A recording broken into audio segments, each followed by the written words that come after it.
अस्सलामुअलैकुम या साहिबुल असर व ज़मान। काला लिबास हराम है? अच्छा, सवाल अक्सर होंदा है कि काले कपड़े पहनना जायज़ नहीं हैगा। काले कपड़े फिरौन दा लिबास है, काला लिबास जहन्नमियां दा लिबास है जी। है वेख लो कैसे कैसे दलील लेके आ रहा है। वाह, ओए होए।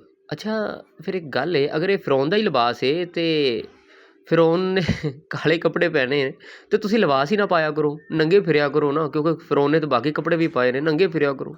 फिर उन्हें शादी भी की सी, तुसी शादी भी ना करो, कुआरे ही मरो, नहीं ना एवें करदे। ठीक है, अच्छा जी।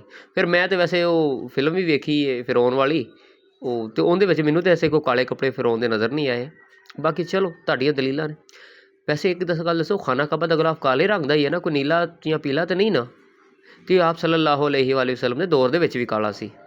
ਠੀਕ ਹੈ, ਆਪ ਸੱਲੱਲਾਹੁ ਅਲੈਹਿ ਵਸੱਲਮ ਖੁਦ ਵੀ ਕਾਲੀ ਚਾਦਰ ओढ़ते सन अक्सर, जिन्हों काली कमली भी कहते हैं।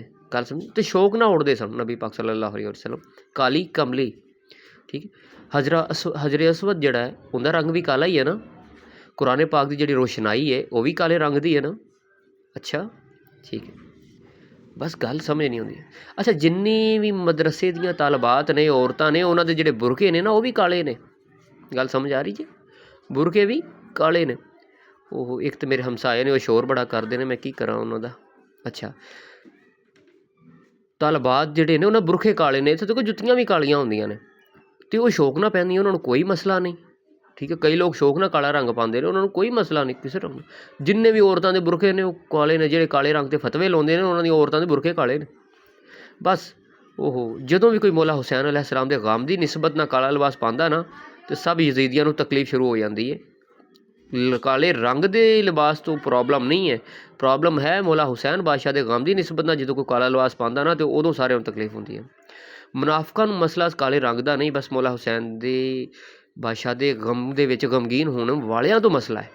ओहो, असल दे विच इमाम हुसैन अलैहिस्सलाम के मनण वाले ही काफर ने जी, काफर ही ने, क्योंकि यजीद ते उनकी औलाद इमाम हुसैन अलैहिस्सलाम नूं बागी ते काफर कहंदी सी जी।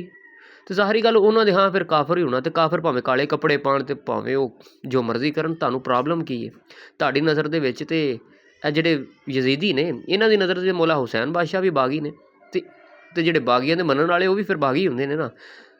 तो काफर ही कह के इन्हां तौबा नौज़ बिल्ला शहीद किया ना, तो फिर एक वो भावें काले पाउण ते भावें पीले पाउण, तुहानूं प्रॉब्लम की है?